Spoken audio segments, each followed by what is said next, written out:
عرض سلام و وقت بخیر. ویدیو سوم آموزش تحلیل فاندامنتال توی بازار فارکس رو داریم. تو ویدیوهای قبلی این نمودار اقتصاد کلان رو براتون توضیح دادیم و تو قسمت بعدیش هم این خانوارها رو بهتون گفتیم، نقش‌هاشون و اینکه توی بازار با کدوم شاخص‌ها میتونیم حس و حال خانوارها رو بیشتر درک کنیم. تو این ویدیو میخوایم در مورد بنگاه‌های اقتصادی صحبت کنیم و اینکه چه تأثیری تو اقتصاد دارن و چه کار میکنن اصلا. اولین کارکردی که بنگاه‌های اقتصادی دارن و حالا بهش اشاره شد تو ویدیوهای قبل این هستش که تقاضا کننده عوامل کار هستند. یعنی بنگاه‌ها توی بازار عوامل کار تقاضا میکنن و از خانوارها نیروی کار استخدام میکنن و با استفاده از اون نیروی کار یه سری کالا و خدمات تولید میکنن و توی این بازار کالا و خدمات عرضه میکنن. عرضه این کالا و خدمات توی بازار منجر میشه که این بنگاه‌ها یه سودی بکنن و این سودشون یه بخشیش میشه دستمزد خانوارها یا اون افرادی که استخدام کردن، یه بخشیش مالیات هست که به دولت پرداخت میکنن و یه بخشیش هم مثل خانوارها پسندازی هستش که به بازارهای مالی مثل بانک‌ها و بورس سرازیر میشه. تا اینجا از این نظر از خانوارها تفاوت چندانی ندارند، اما تفاوت اصلیشون اینه که بنگاه اقتصادی یه جورایی خط مقدم جبهه اقتصاد هستند به اصطلاح. یعنی رفتارهایی که نشون میدن خیلی سریعتر توی اقتصاد منعکس میشه تا خانوارها.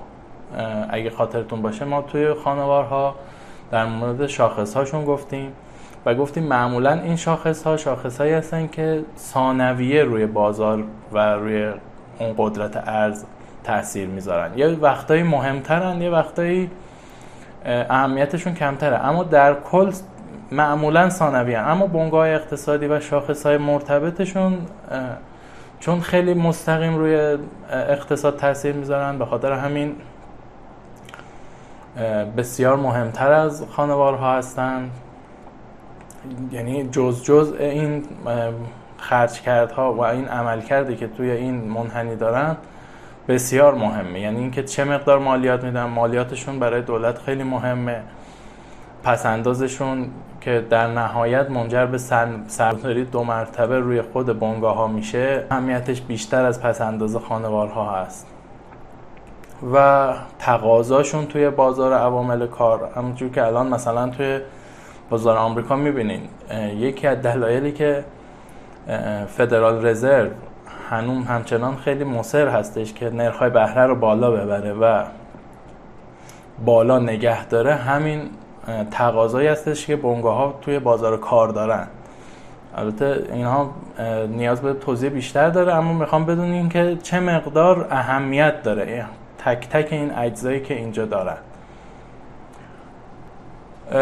مثلا توضیحش مثلا میگم توی دوره کرونا، حالا چون نزدیک هست برای همه ملموس‌تره، کرونا که شد خب خیلی تاثیر مستقیمی روی بنگاه‌ها گذاشت. یعنی دولت‌ها اومدن و یک تعطیلی سراسری رو گذاشتن و بنگاه‌ها به شدت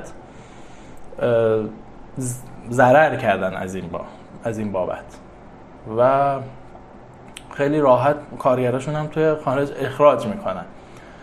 اخراج که کردن، دولت به بنگاه‌ها یه یارانه‌ای داد که اینا سرپا بمونن و کارگرای کمتری اخراج کنن. حالا شرایط طوری پیش رفته که الان بنگاه‌ها به قدری نیاز به بازار، به عوامل کار دارن که همین با یکی از دلایل اصلی گرم بودن اقتصادشون است. میخوام اهمیتش رو درک کنیم. برای بنگاه اقتصادی ما چند تا شاخص اصلی داریم. معمولا شاخص‌هایی که مربوط به حالا چه تولید هستن، چه خدمات باشه، چه صنعت، توی دسته شاخص‌هایی هستش که به بنگاه‌ها مربوط میشه، مثل تولید ناخالص داخلی که خب یه شاخصی هست که تولیدات کل کشور رو اندازه میگیره، یا شاخص‌های خرده فروشی، یا تولیدات صنعتی، یا مدیران خرید. این شاخص‌هایی هم که اینجا براتون نمایش میدیم هر موقع بازار یک کدومشون مهمتره. مثلا تو دورانی که یه مقدار ثبات داریم توی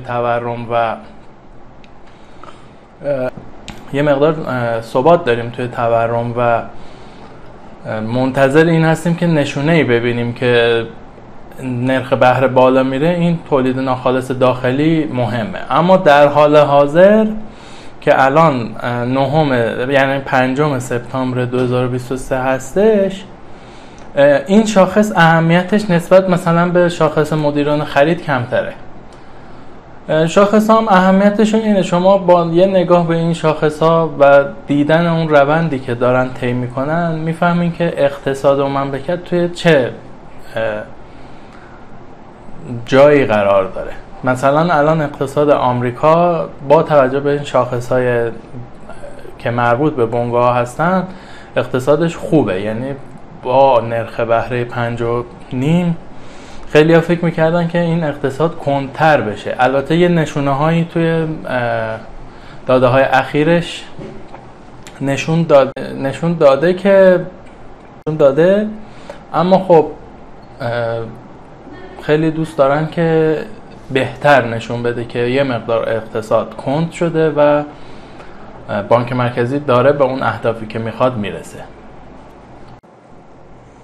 خب در مورد بنگاه خیلی صحبت ها بیشتر میتونست باشه، اما به نظر من همین مقدار کافیه. یعنی شما فقط بدونین که بنگاه ها توی اقتصاد از چه نظرهایی تاثیر دارن و چیکار میکنن و اینکه با شاخصاشون تا حدودی آشنا بشین. حتما مقاله‌ای که این ویدیو رو توش قرار میدیم و مطالعه کنین، اونجا توضیحات تکمیلی هستش و برای این جلسه کافی هستش. توی جلسه بعدی هم در مورد دولت و نقشش توی اقتصاد توضیح میدیم. جلسات بعدی دیگه کارمون تقریبا اصلی شروع میشه و در مورد بانک مرکزی، نقشش و سیاست‌هایی که اتخاذ میکنه صحبت میکنیم. انشالله این ویدیو براتون مفید بوده باشه. روز خوبی داشته باشید.